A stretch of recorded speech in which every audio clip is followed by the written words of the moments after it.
Doc here again. Hi, it's Lefty.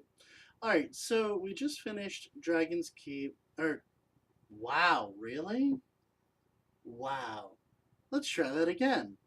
We are playing Dragon's Age and just finished Soldier's Peak. Alcohol may have been involved.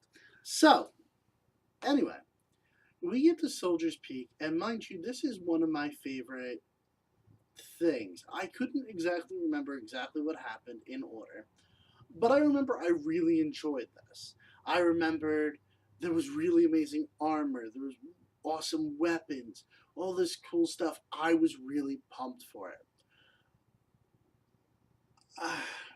I sit here finished with it and I'm disappointed. I don't want to be disappointed, but I am. The story for it is really cool.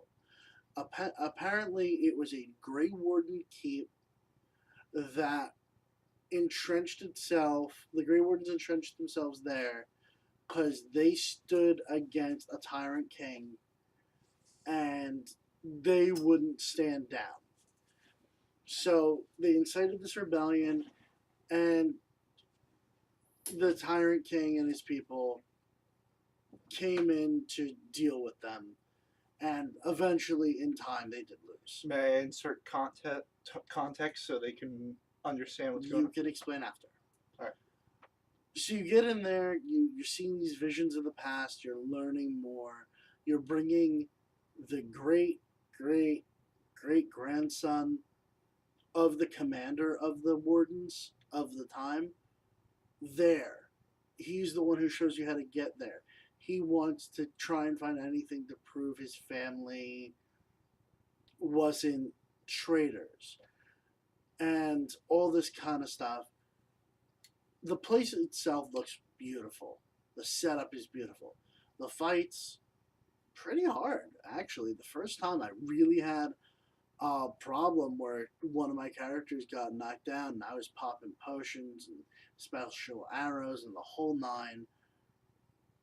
Get through the whole thing, and I'm sure he'll explain a lot more.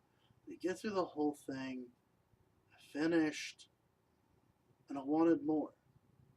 I wanted a lot more. That's kind of a good thing. I know it is, but I finished the fights.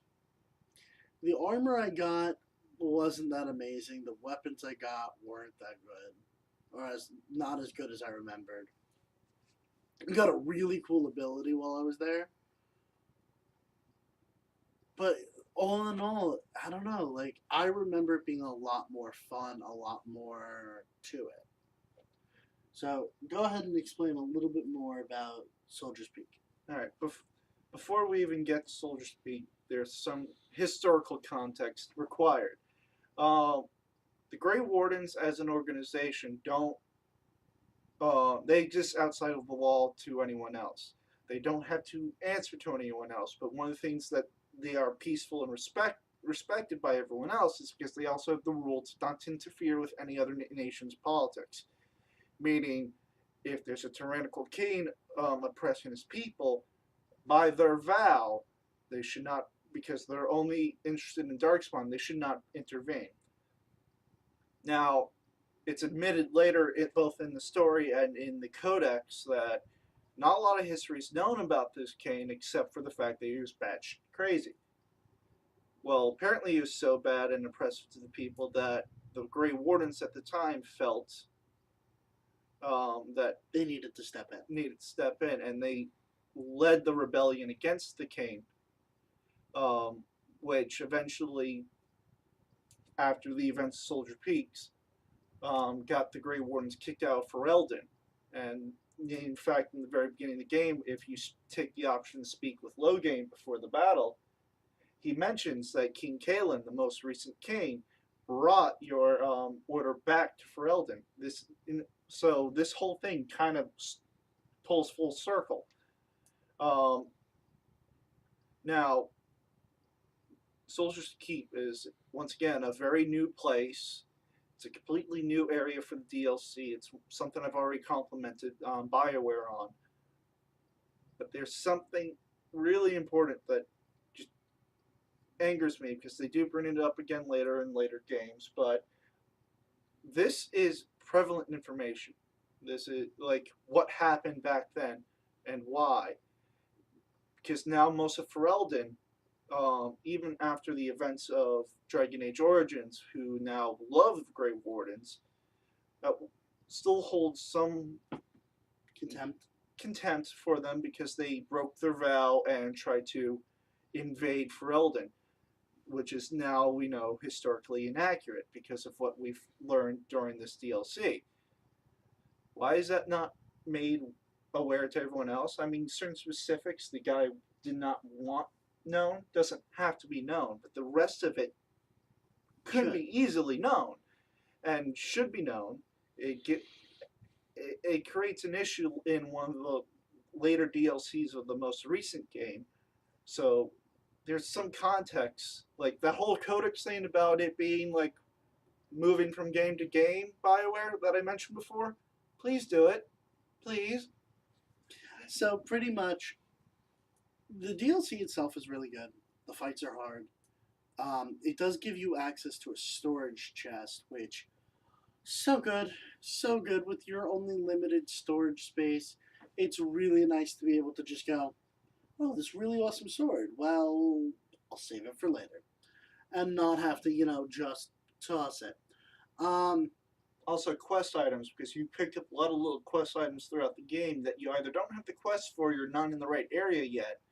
So instead of having them take up 50 slots in your bag, you can just go, I'm going to dump it in this chest, come remember you, and come back for you later. That's a huge help for anyone who's a completionist who wants to, you know, yeah, complete wait. everything. I had a lot of fun with the fights. I had a lot of fun trying to maneuver around. Um, One really cool thing it does give you access to is a blacksmith. His weapons, his armor, they're good. They're as good as your level is, There's 6 or which is 7 tiers. fine. The best part about it is if you got one of the random encounters on your way from location A to B, you can get rare things. Like, I actually came across one where I got, A hunk of meteorite. yeah, a hunk of meteorite. Oh, And did you notice when that happened? Right before that, there was a child or something. there was they did a Superman reference. Yeah, It was Martha and Ben, I think, Kent, sure. but they were talking about the child. Oh, the child fell from the sky. Well, let's adopt him, and walks off. And that's when you walk in. You just see them walk off. So out there in this world, which by the way, Bioware, would be great if you circled back to that little bit. There's a friggin' Superman. Essentially, or at least Moonchild. So you get this piece of meteorite, and you take it to this blacksmith, and he loses his shit. I wanna work with this. I can make you a blade of legends. So I got it, and oh, the blade is beautiful. It's absolutely amazing. I went to go give it to my rogue Liliana, and she can't wield it. I can, but as you know, I fight with bows, so missed opportunity there.